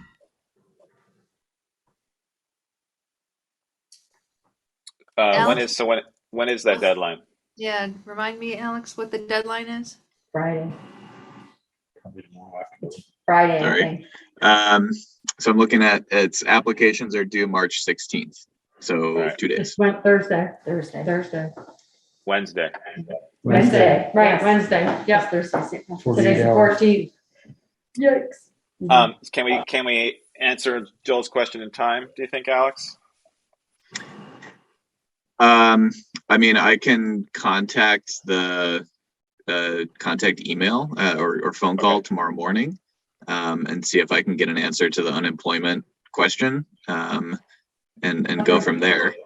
Okay. Well, let's see. I think Michelle's suggestion of having it us approve it tonight, pending the answer to the question that was asked from Joel, and then you'd have that ability to submit, hopefully in time, if you can get the answer to that. But it's a short amount of time, but it's still time. So that sounds positive. Val? Let me ask Joel this question. It sounds like we're gonna be on the hook no matter what, whether they're here long enough or not. If they're here just even for a week, we might be stuck with unemployment. I guess so, but I guess if the grant runs out in September of 23 and they're done, they worked a year, great employee, but we don't have spot for them. Does we raise the budget 40 odd thousand to cover that spot in regular rec department /hub budget? Or do we say, it worked out great, but we didn't get another grant for another year for you, so we're going to have to let you go? The way I see it is it's a grant. When the grant's done, You're the done. position's Right, done. the position's done. Right. But then we still could pay unemployment up for 18 months. Right. But we could do that with any employee from what Anthony just told us, Right. because they're doing that right now. Unfortunately, which is strange because there was a whole contract system put into place at one time to avoid all that, but it sounds like the laws have changed. Yeah, I think Anthony's working on the right thing about that. I worked one, karate class, one instructor did. Mhm. I worked for a month and then now I can get drawn unemployment. I think that needs to be answered. But this one's as an employee and he's going to have to repay them. And I've got some really reservations about, bringing on another employee. First year is kind of like the cops grant. I agreed with that because it was 3 years and we need to expand our department. That's why I voted for it. And I'm not saying we don't need to. Alex and Meredith have done and Taylor have done a lot of research on this. But if we don't have a position for them the following year and said, well, we didn't get another grant we're going to have to let you go. I know you have to do that with everybody. Right, I think you have to let people If the know. budget got cut, we might have to let somebody go too. Right, but I think when you hire someone, you let them know it's a grant funded position for X amount of time. So, that's just part of the discussion that's had. Okay. That's kind of like AmeriCorps. core Yeah. people, Yeah. So I guess, Alex, it sounds like, Joe's concerned, as long as you're when you're doing the hiring and filling of that position, as long as you're clear that obviously that position of employment is grant funded and right. For a certain amount of time, it seems like that would help. Val? Darla's motion included the specific dollar amount that they're requesting. It seems like I wonder that budget number I'm sure is derived from a careful development of a budget. I wonder if that number can be increased, or at least have the motion allow it to be increased and actually budget in unemployment as is part of the grant application. Does that hurt your application, Alex, or hinder it? No, I don't think so. We just have to calculate what that would be. And then we can add that in. We're not like topping out, what the grant allows to ask for. Okay. So we could ask for more. Yeah. Okay. I mean, that's a good suggestion, Val. That does give us protection if we need it.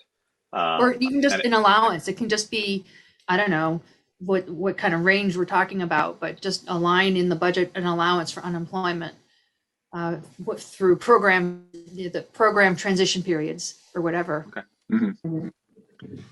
Do we want to amend the motion then in terms of changing that or adding that language in, Darla?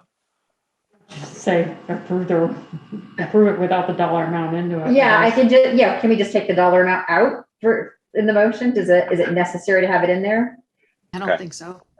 All it's right. not necessary to have it in there, then let's just take it out, and it is what it is. We'll add that line in. As often Okay. happens when you're doing a grant application and you're working through the budget, it can be very fluid. You think you remember Yeah. something you thought you had forgotten and you add it in, so it can. Yeah. Which Okay. I'm fine with. I just didn't. Joel, want that to- work for you? If they add in a line item for unemployment? Yeah, Budget, yeah. I'll vote for it that way. Okay. All right. Thanks, Joel. And you have that, Sharon. Just remove the dollar amount from Darla's motion. So we had a motion from Darla, second from Michelle. Any further discussion? Hearing none, seeing none. All those in favor, raise your hand. Say aye. Aye. All those against? Nay. Okay. Motion carries. Thank you, everyone. Thank you, Alex. Black. Good luck with it. Yeah, good luck. Yes. Let us It's a know. very complicated application. I looked it over. It's like, You were talking oh. about Morehouse just now. Okay. Oh, yeah. Let's see here. Let's a little update here. All right. Hold on one second here.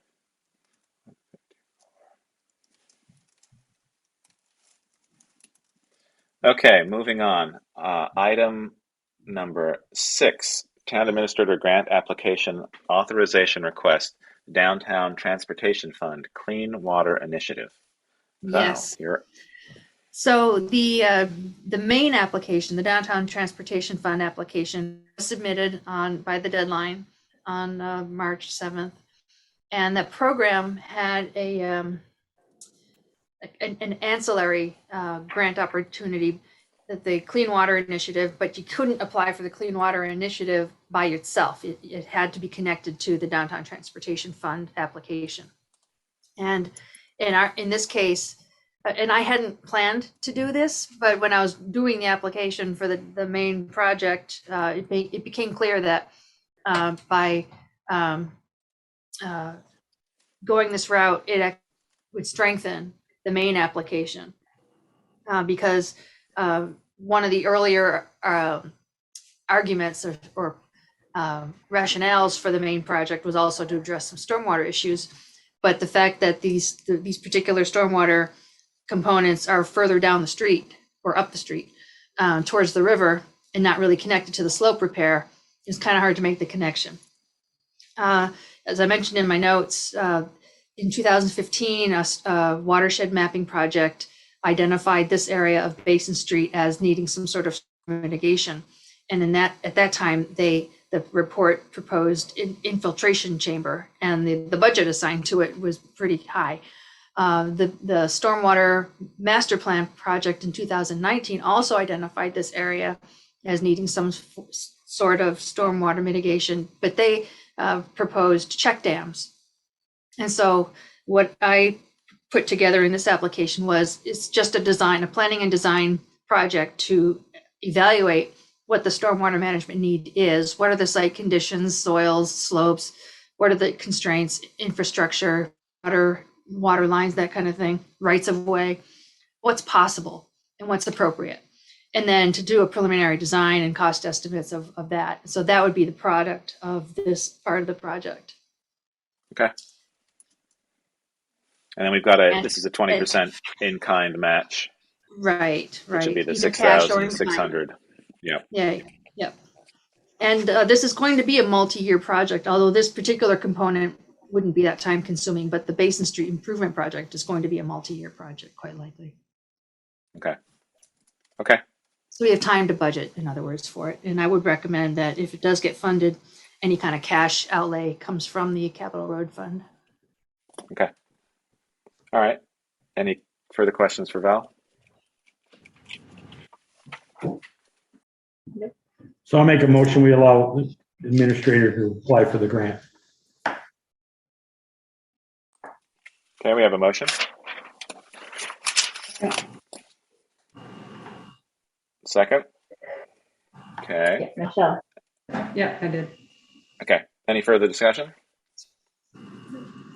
Seeing none, all those in favor, raise your hand. Say aye. Aye. Aye. All those against? Nay. Motion carries. Thank you. incident, I just want to draw the select board's attention to the emails that we received from 4 Basin Street residents that were included with these applications, but they're also included as part of your package because they're addressed to the select board, and those are very compelling statements from their experience about the seriousness of this Basin Street project, the importance of it. Yeah, no, I read all those, and it's, especially given the amount of time that some of the people have lived down there and have seen these problems for that amount of time, and have also requested help with this and fixes for it that have never come, mainly because of complexity and the amount of money that it's going to cost. But it is an important area, especially linking directly with the town septic system or the sewage system. So it's definitely something that needs to be addressed as soon as we can. Okay. Moving on. Number 7, consider InStitch's revolving loan fund application and revolving loan fund committee recommendation. Now, Michelle, I know you're part of this, and I don't know if you were part of this discussion. Yeah, it was. So we just recommended that we approve the renewal for a 5-year at the terms of the existing loan, along with the personal guarantee. And the rate would be 4%, which is based on what our policy is. Okay. I would like to say a couple words, if you don't mind, just not on the whole concept. I wasn't able to attend that meeting, only I had discussed, along with Peter, my assistant treasurer, our viewpoint that the revolving loan fund was put in place in order to keep businesses not only in Bristol, but also thriving. So it would be on my recommendation to further to change the percentage to between 2.5 and 3% interest rather than 4%, because just to emphasize, we're not a bank. We have never tried to be a bank. And what we're just trying to do is essentially inject a little bit of support to small businesses so they can flourish. Anthony, how old is this loan? This loan, yeah, So it's a 10-year. 5 years. Well, it's 10 years, but they balloon at 5. The way that it's written, this is not something that I've come up with, but has been something that has been in place. I mean, I could further suggest that we reevaluate the loan structure, because as far as I see it, if it's a 10-year loan, let it be a 10-year loan rather than trying to revisit it every 5 when it balloons. That might also save us a small amount of money for the legality of it all and making sure everything's properly recorded, et cetera, et cetera. Well, I think that cost goes to them. right. They pay that cost. But I think the balloon is their benefit, because if they've got the funds to pay it off completely, they don't have to continue to pay 5 more years of interest. It's an incentive. It's an incentive to, let's save it all and try to pay it off at that 5th year, maybe, or you can go back to a conventional loan and say, I want to pay this loan off and do some other things or whatever. And I don't think there's anything in the document that says they can't pay it off early, even if it doesn't balloon in 5 years. No, you're correct in that. No, I am merely stating, yeah, I mean, you're absolutely correct with the ballooning process and stuff like that. All I'm merely suggesting is we lower the interest rate further than 4%. Ideally, I would like to see 2.5. However, I do understand some people's reservations. I mean, we need to keep the revolving loan fund healthy, but at the same point in time, given the current climate, especially with inflation and rising gas prices, I don't see why we couldn't lower it to lessen the burden on small businesses that are benefiting. Okay. Select board thoughts on Anthony's comments? We had the discussion about lowering the interest rate, and everybody felt that the policy was 2% above market T-bills or whatever it is. So, and that's why we kept it at that. We were afraid, it's not that we didn't consider it. I think the concern was that if we reduced it for her, then we're gonna have others saying, well, if you only gave her 2.5%, why did you have my loan at, 2% You have to above the review all T-bill, the right? loans that are actually. But Yeah. sorry, I don't mean. No, to go ahead, Anthony.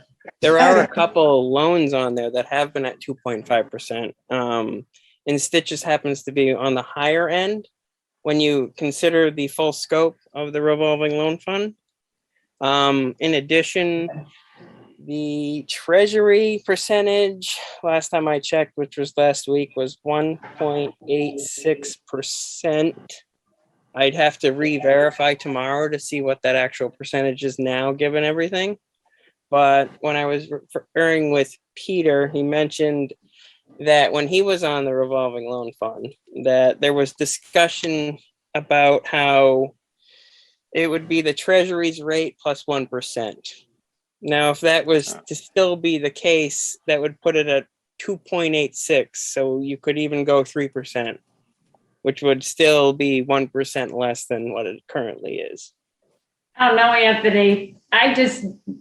We just went through the policies for them because they haven't been updated since I don't know when. 82, 86. Yeah, well, I might even be before that, but actually probably since the implementation of the fund, but it still said 2% above the T rate. So some of them may be at 2.5%, but at that point, the rate might have been lower. Like when they applied, it could have been different. So since I've been on the board, it's always been 2%. So I don't know, at what point it was only 1%. So if we want to do that, I mean, part of the revamping of the policies, maybe we should change it. Change the policies. Yeah. Valerie, you got anything else in executive session tonight? Yes, the lawn mowing contract. I have a few questions that I'd like to ask in this executive session. And we'll have to invite Anthony in on that. Yeah. So Anthony, can you stick around? Yeah, I can stick around. Thanks. Okay. So we want to move this to executive session? Yeah. Yes, please. Okay. We can do that. Thanks for your comments, Anthony. I do appreciate you looking into this and also your suggestion. I think you're right in terms of what the purpose of the loan fund and what it's supposed to do in terms of helping small businesses in Bristol. And I think lowering that percentage does do that, and it makes it a more viable resource, I think, for a lot of people, especially incoming businesses. Okay, so we're going to table that and move it to executive session. Number 8, consider renewal of mowing contracts for the 2022 season. Again, this might move to executive session.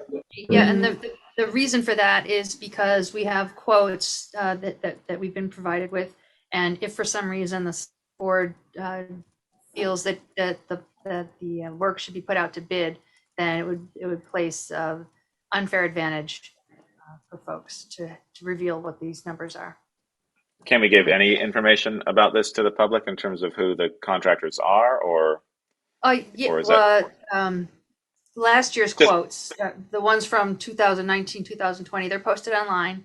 And basically the RFP states that the select board has the option of renewing these contracts on an annual basis. So it's not a requirement to go out to bid, it's an option, or it's an option just to renew them. Sharon did reach out to the 2 vendors that we've been working with, and they did provide some updated figures in light of increased costs. Okay. All right. That sounds fine. We'll put that in executive session as well. Moving on. American Rescue Plan Act, ARPA funding update. Yeah, I can do this quickly. I outlined in the notes the results of last week's meeting. Porter Knight was elected chair. Chris Purley was elected vice chair. And Porter had made a nice slide presentation and engaged all the members in a process of identifying priorities for the use of the funds, kind of as a way of stimulating the conversation and kind of just it was a good way to get started. Out of it, 4 focus groups, or let's see, teams were formed, and members of the committee were assigned to nonprofits, town departments, business, and schools. And nonprofits includes those other like public health types of nonprofit agencies. And school would include things like daycare. And so we've got some tasks to do before the next meeting, which is on April 4th. Yeah, I attended the meeting. It was very good. It seemed Porter, I think, was excited to get going. She has a good skills in that area, and so I think her being chair moved things along, and a lot was accomplished in the first hour and a half meeting.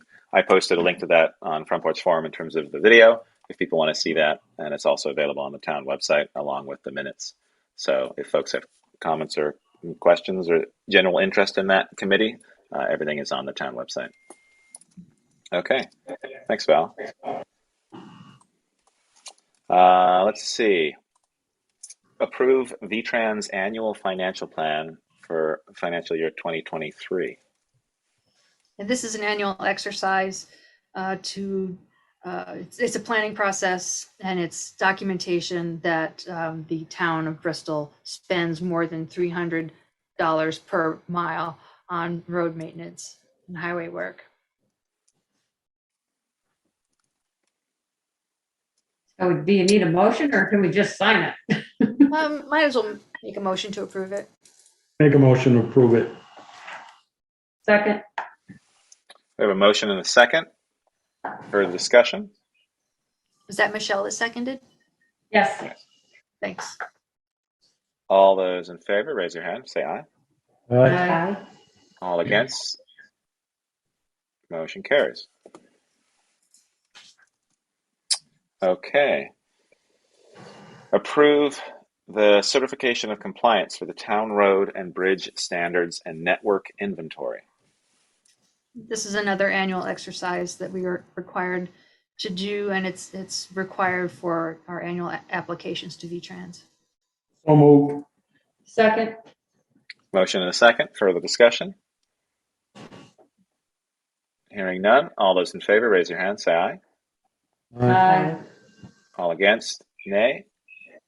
Motion Ian, they're carries. going to be down here for you to sign. We're signing it tonight. I'll run down right now. Okay. Bring your computer with you. Yeah. Let's see. Oh, we got a lot of minutes. Do we have all those minutes? I think we can probably just skip this agenda item. Okay. Let's just skip the next agenda item, number 12, or it originally was. The last one there's for you to sign. Yeah. Okay. So we're skipping that. Authorize accounts payable warrant and any liquor licenses. And we have one that we learned about at the top of the meeting. There's several in there for you to sign. Okay. Now, it includes Bristol Beverage, Hogback Brewing, Shaw's, Walgreens, Crooked Ladle Catering, which is the one Jennifer was asking about, and the American Legion. All righty. And the warrant is 106,866.70. And there's nothing out of the ordinary in it. Okay. Thank you very much. Select Board Roundtable. Michelle. I think I'm good. All righty. Joel. Hey, Valerie, could we write a formal letter to VTrans and try to get the lights fixed on the twin bridges? I already made that complaint to Sharon. She let the AOT know in New Haven. Don't seem to, yeah. I mean, there's a crane guy that lives right next door and with all kinds of baskets. They could drive one 10 feet and do those bridges. So there's one light on they've one been side out, and one light on the other. Yeah, then the other one doesn't even have one pole missing. And all they told me, well, we can't work over the river, blah, blah, blah, unless we get a boat in the river, we'll get in the basket. But I think we need to write a formal letter, maybe to the governor and the AOT, because calling out there isn't doing any good. They've been out over a year. And then Sharon, I called today and I heard your voicemail. You must have been busy, so that's all right. But I think it ought to say your voicemail. You are open on Fridays, but not to the public. It says you're not open on Fridays. You guys are here working. Yeah, but I don't answer the phone. No, I realize that, but it says we're not open on Fridays. Maybe not open to the public. I think it just. Okay. I It have should to go say. through the phone company to do that, so Okay, never mind. I then. have to Well, wait a listen to minute. it. Because I know Did the you get- nighttime one is wrong too. I told Sharon the other day. Oh, Okay, your nighttime one doesn't sound right. It still has Jen on there, not Anthony and. oh. Okay. Yeah, I Well, have to take a look at that. Okay. Yeah, if there's updates to be made, and we can get a handful of those and correct. And I don't know, do we want to update the message at all, or is everyone happy and satisfied with the message that the phone answers to?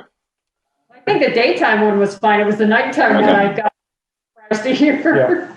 Okay. Okay. All I got. Okay, Darla. I got a call or an email from Amy Whitcomb, who's the executive director at Bristol Family Center. And she's looking at trying to expand part of their building. I shouldn't say expand part of the building, to take on some more kids. So they have to do some updates to the building. And she spoke with the fire marshal, and he made a comment to her that he shared that Bristol has funds to disperse to support putting in life safety systems in town. Would that be the He's revolving talking loan ARPA. fund? No, he's talking probably ARPA funds. Okay, I wasn't sure what she would be referring to there. so I Yeah, because thought she would I'd have to ask. pay back the revolving loan fund. Right, The ARPA funds would be the only thing I Okay. could think of. so I'll let He her- should be pretty clear on what he's telling her the town has. Yeah, I'm reading from the email that she sent, so I will get back to her about that and say that we assume he was talking about the ARPA funds. Yeah. And I believe, didn't Valerie fill me in? Didn't we were told a few years ago if they wanted to expand, they may have to get rid of their well and get onto our town Town water? water. Yeah, I remember something about that too, and that was one of the reasons we were gonna put the line down there before. Well, they're for looking to Terry. expand the building. They're looking to use another space within the building. So I don't know if that makes a difference. or Yeah, not. I don't know. So I Be a mean, good customer to have. Yeah, I mean the potential of taking on more children might affect the water, Yeah. not the water, but the sewer. Water usage. So Or who water would usage, she, right. who would she contact to get clarification? It's probably gonna be the state who would have to, I assume it would be the state to determine whether they have the water, like wastewater. Capacity and, So wastewater. Yeah, because I'm assuming they have some kind of capacity that they can only have so many. Anthony? Yeah, actually, I do know this question because I used to work as a school age director. Okay. In addition to that, she should also be checking in with the Department of, I want to say education, but it's early childhood education is who she needs to get into contact with, because there's certain ratios that need to be followed. So if she's going to put in a new sink, for some reason, the way they base ratios off for children to adults is based on how many sinks you have, is how many kids you can have, along with the square footage of the building. I don't know. It's sinks versus toilets. I never really understood that, but I'm not going to get into that one. Yeah, thanks, Anthony. I know that she's been in touch with Agency of Education, which I think is where she That's needs good. to go, and CDD. So I know she's been in touch there, but she's just trying to figure out. Right now it's a dream. Like, how can I help families that she's got such a waiting list that she's trying to figure out what can we do in the building that we have. So Yeah, is she considered a public building? I mean, I don't know, because then you get into state permitting stuff, so. I mean, they own the building. So I Yeah, don't but know, is it still considered a public think it's building public because the building. public Because comes in? She serves the public. She serves the Yeah. public, so public, she the may, door is open. well, and and she may she's have been in to, contact with licensing too, so I'm sure that they will be hopefully able to- somebody will direct her in the right Yeah. direction. Okay, so I'll get back to her about that then until everything gets ARPA funds that he was referring to. Yeah. Okay, that's what I had for this evening. Thank you. Okay. I just have one, which is just an email from a concerned resident about icy sidewalks. And I just wanted to bring this up, and I've emailed them back, and I've spoken with Eric just about the sidewalk condition and the various reasons why they can get icy. And it seems like something that we are trying to address, and I just wanted to sort of put it out there publicly, it's a combination of things that obviously weather plays a huge role. We have some of the sidewalks have issues in terms of dips where water can pool and stay and obviously get frozen. And the other part of it, that equation, is sort of like the equipment that the town has and what the town uses in terms of sanding and salting. The resident who contacted me mentioned Middlebury and how they handle their sidewalks and felt that they were in some respects clearer than ours, depending on the weather. And part of that, speaking to Eric, is about the equipment that they use and the ability to put salt down instead of like a salt and sand mix. But I think this year, at least, we're addressing the equipment part of it with hopefully getting an update for our Department of Public Works to get equipment going. So I just wanted to sort of publicly say that it is something that the town is concerned about, and that we are sort of actively working to improve the ability to take care of our sidewalks. Town administrators. Town administrators report. Val.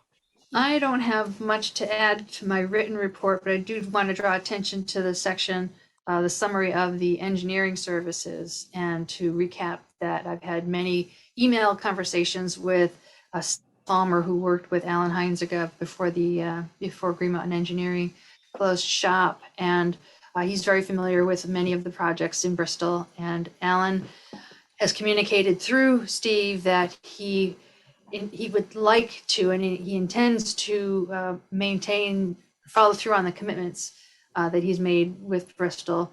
But he doesn't want to, he's reluctant to take on new contracts. So I think they're trying to work out a plan and a proposal for them to team up to do the annual inspections that we need. Because right now we might not have time to track down new engineering services. So he's trying to meet those obligations at the same rates that they had done in previous years. And so I think we'll see something probably by the next meeting on that. And just a quick update on my schedule. I neglected to list during the week of March 21st on Thursday, we have our 9 o'clock staff meeting. So I just want to acknowledge that that's on the list. This Thursday? Next Thursday. Thursday.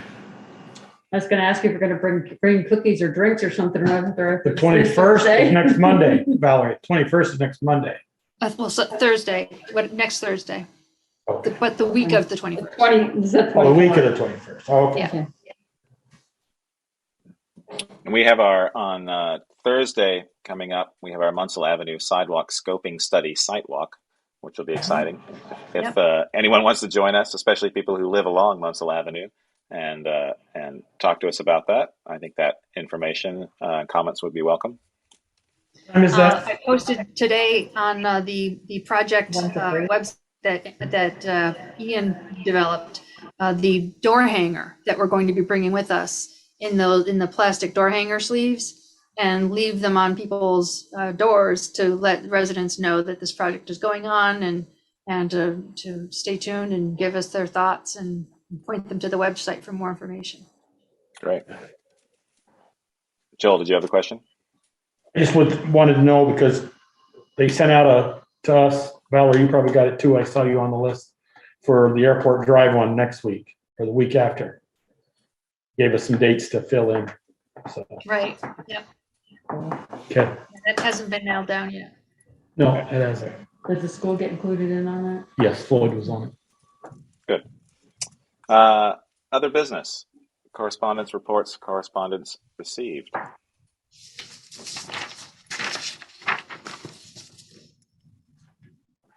Anything, Val?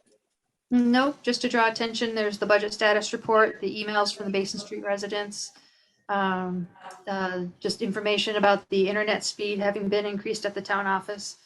Right. I mentioned the police department complaint and compliment brochure at the last meeting, but I included a link to it under here. Also, there's the Addison County RPC newsletter, and then a document from the United Way, Vermont Voices Stories for Change. Yeah, and the police brochure is on the town webpage, and then I'm going to be posting the found property list. We got that today from Josh. I'm going to post that on the town webpage too. So if people, again, reiterate what Bruce said, earlier in terms of if you have lost something, take a look at that list and it might be on it. Maybe we can publish something in Front Porch Forum too. Yes, that would be. I could Lost a brand new Milwaukee Sawzall years ago. Maybe he found it. Lost or stole. Yeah, it was borrowed. Turner doesn't remember who borrowed it on a Saturday. He never brought it All back. right. I guess we have executive session for a couple of items. Yep. Hey, Contract I make- negotiation. And both of them contracts, right? Yes. Okay. I make a motion to enter into executive session to discuss contract negotiations per 1 VSA section 313A1A and invite Anthony to attend. Do we want Sharon to attend in terms of the mowing contracts? I think so, yeah. Yeah. Okay. Good. Hey, Sharon, you don't Sorry, get to Sharon, a leave few more yet. minutes. Sorry. We'll do you first, Okay. Sharon. A few more minutes, Sharon. Motion, we have a second.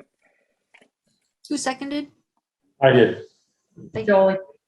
All those in favor, raise your hand, say aye. Aye. All those against, nay. Motion carries. Terrific. Thank you, everyone, for attending this evening.